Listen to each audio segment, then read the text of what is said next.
그래서 북한 측 같은 경우에는 IOC의 당시 사마란치 위원장한테 실제로 협박까지 합니다. 뭐라고요? 지금 휴전선에서 얼마 떨어져 있지 않은 서울에서 올림픽이 벌어지면 어떤 군사적인 충돌이 일어나가지고 선수의 안전을 보장할 수가 없다. 그걸 북한이 얘기했다고. 북한이 IOC 사마란치 위원장한테 야, 얘기했거든요. 이거 진짜 못됐다. 우리는 보장할 수가 없다. 아니 이런 전쟁 준전시 지역에서 올림픽을 할 거냐. 이런 식으로 계속 IOC를 어떻게 보면 겁박을 했죠. 근데 그게 안 통하니까 최악의 8기 858기의 폭파 사건이죠. 김현희. 김현희. 이런 나쁜 짓을 또. 이게 이 모든 거에 굉장히 중심적인 역할을 한 사람이 또 김영남이다 이 말이죠. 당시에 실제 북한은 말도 안 되는 요구를 했어요. 88 올림픽을 남북 공동으로 치르자 하면서 개막식은 평양에서 치르자 라는 걸 IOC한테 요구를 했었는데 그 들어줄 리 있습니까? 그 개막식을 가져간다는 건 그렇죠. 모든 걸 다 가져간다니까. 그리고 그때 안 들어주자 누가 등장했냐? 김영남이 등장. 우방국들을 돌아다니면서 서울 올림픽을 보이콧하라 라는 이 작업을 김영남이 총괄을 했는데 당시에 외교문서가 우리 쪽 외교문서에 이렇게 남아있어요. 기록이. 김영남이 당시 북한 정부를 대표해서 외교적 회담 설득을 시도했고 우방국들 예를 들어 우간다에 보이콧을 부탁했음 이라는 게 우리 외교관의 기록에 남아 있습니다. 우간다에 부탁했어요? 네. 근데 우간다가 거절했어요. 웃긴 건. 그래서 쿠바, 니카라과, 에티오피아, 마다가스카르 이 네 개만 이 김영남의 보이콧 요청을 받아들인 걸로 지금 되어 있고. 근데 저 죄송한데 안 온 거 몰랐다고 좀 전해주세요.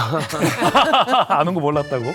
서글픈 건 이 나라들이 안 온 걸 몰랐다는 사실이죠. 그런데 중요한 건 당시 88 올림픽 개최를 저지시키기 위한 이 작전에 김영남의 밀책 수행을 하며 통역을 했던 인물이 이 자리에 있는 고용환 원장님이라는 사실입니다. 이렇게 연결이 된다고요? 공소시효 지났죠? 뭐 하신 거예요? 방해책. 아니 당사자를 앞에다 놓고 저희가 너무 아는 척한 거 아니에요? 아니 어쩐지 조용히 있더라고 아까부터. 공소시효 지났는지 확인 좀 해봐. 우리 올림픽 방해하시려고 한 거예요? 얼마나 통역을 또 열심히 했겠어. 나쁜 짓 많이 했습니다. 나쁜 짓 많이 했습니다. 어떤 일을 하셨습니까? 그때 그 올림픽을 한다 그럴 때 이제 대표단이 구성이 됐는데 김일성 교시가 전달이 됐어요. 부총리 방에서, 외교부장 방에서. 근데 김일성 말을 요약을 하면 어떤 건가 하면 우리도 올림픽을 못 하는데 남조선 괴뢰가 올림픽 한다는 게 말이 되냐. 남조선에서 올림픽을 하게 되면 서울 올림픽이라는 게 뭐냐면 한반도 위에 놓여진 칼날하고 같다. 이 칼날이 떨어지면 한반도는 영원히 분단이 된다. 그런 논리로 설명을 하라. 정 말을 안 들으면 올림픽 공동 주최안을 내놔라. 올림픽 그때 제가 기억이 맞는지는 모르겠는데 올림픽 종목이 23개니 그놈들이 먼저 하겠다 그랬으니 12개를 주고 11개를 우리가 가져오라. 이게 플랜 B입니다. 그래서 특명을 받고 여러 나라를 돌아다녔고 제가 나쁜 짓을 하는데 선봉에 섰던 사람이에요. 플랜 B가 그러니까 공동 개최. 공동 개최가 플랜 날로 B입니다. 먹겠다는 거네요. 그렇죠. 날로 먹겠다고. 한 거 없이.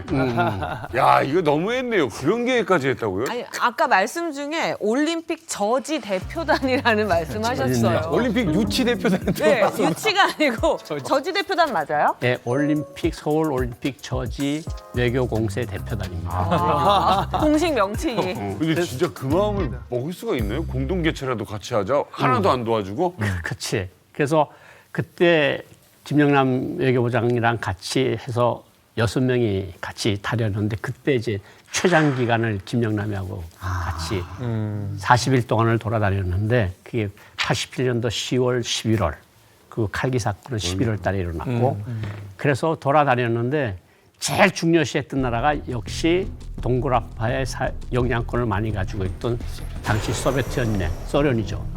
소련에 가서 고르바초프를 만납니다. 고르바초프를 만나서 김일성이 이 논리대로 설명을 해요. 고르바초프가 다 듣고 무슨 소리를 하는가 하면 내가 당 총비서이긴 하지만 우리는 정치국에서 모든 것을 결정합니다. 저는 정치국의 n분의 1이지 정치국을 내가 지도하는 게 아닙니다. 그러니까 김영남이가 화가 났어요. 아니 당 총비서면 당신 나라에서 최고 지도자 아니냐. 지도자가 안 간다 그러면 끝나는 거지. 무슨 정치국위원들한테 물어보냐? 우리나라 안 그렇다. 그건 당신의 나라 사정이고 우리나라는 정치국 회의에서 결정을 한다. 그래서 화를 엄청 냈댔고요. 사실은 억지다. 거기서만 그런 게 아니라 불가리아라는 나라 가서 또도로 주커브라는 총리수하고 회담을 했는데 똑같은 논리예요. 당 정치국에서 그러니까 짠 거야. 이게 지금 사회주의 나라들. 그래. 아니 근데 그 전화 통화 야저 짠 거야. 간다 볼리비아로 지금 가니까 우리 이렇게 대답했다. 그리고 동독에 가서 호네커라는 사람이 있어요. 에리 호네커. 만났는데 에리 호네커도 똑같은 소리예요. 당 정치국에서 결정할 얘기다. 그래서 그때 뭐 폴란드, 헝가리 다 돌아다녔는데 사회주의 나라들이 다 짰어요. 그래가지고 정치국에서 그렇게 결정을 한다. 그러니까 우리가 판단하건데 이거는 간다는 소리 아니에요. 그렇죠. 그래서 김정일, 김일성한테 보고를 했어요. 와, 이 나라 사회주의 동권 사회주의 나라들은 서울 올림픽에 갑니다.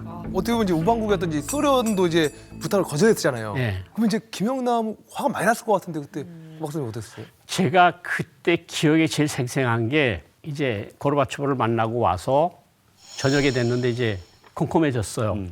겨울에 모스크바 해가 빨리 빨리 지게 지거든요. 근데 우리는 배가 고파 죽겠는데 그래서 내가 제일 거기서 쫄병이에요. 내 우가 다 국장이고 부상이고 다 이래요. 가서 식사하자고 가서 그러라. 내가 제일 그러니까 이제 갔죠. 떡떡 두들기고 부처는 식사를 하려고 다 모여 있습니다 했더니 다 깜짝 놀랐어요. 지금 수령님이 교실을 장군님이 지시를 집행 못했는데 그 밥이 목구멍에 넘어가. 그래서 죄송합니다. 이사고 나서 식사 안 하신답니다. 그러니까 식사 다 치우라. 밥을 못 먹었어요. 또 살려고 정치하네. 또 밥을 못 먹었고 근데 그날 도착한 다음 날이라 배가 무지 고팠어요. 그렇죠, 배고프죠. 새벽 2시에 에치라고 하는 어떤 대사로 된 사람이 하나 있었는데 북한, 그 둘이 제일 쫄다고 해요. 둘이서 대사관에서 전화를 걸었죠. 대사한테. 우리 지금 대사관에 갑니다. 배고파서 죽을지. 이거 몰래 드셨어요? 냉면 2그릇만 만들어 주십시오. 그러니까 차를 보내왔더라고 초대서에. 그래서 밥을 가서 둘이서 밥을 먹었는데 그게 대사가 어떻게 돼서 지금 보고를 해가지고 대표단 끝나고 들어올 때 그때 에치라고 들어가서 밥을 먹었다면 그래서 죄송합니다. 또 그걸 또 그게 또 그리고 그게 계속돼서 불가리아도 그랬고 그다음에 저 체코 저 동독도 그랬고 다 정치국 회의에서 결정한다 그랬잖아요. 네. 그러니까 그날도 저녁밥 굶었고 한 다니면서 저녁밥 굶은 게 한 5번 돼요. 김영남은 자기가 일 안 되면 밥을 안 먹는 거야. 못 먹나 봐요. 근데 그게 보고가 되잖아요. 근데 이제 전보문에 이렇게 해서 이렇게 못 됐는데 식사를 목구멍에 넘어가느냐 이야기가 있어서 저녁 식사를 하시지 않으면 이건 당위원회를 통해서 이건 김정일한테 따로 보고요. 그걸 보여주는 거구나. 정치야. 정치지 이거. 그리고는 이제 가방에 카스테라 같은 거 가져가. 이렇게 원래 카스테라 먹어야 돼. 간식에는 카스테라 준비했어.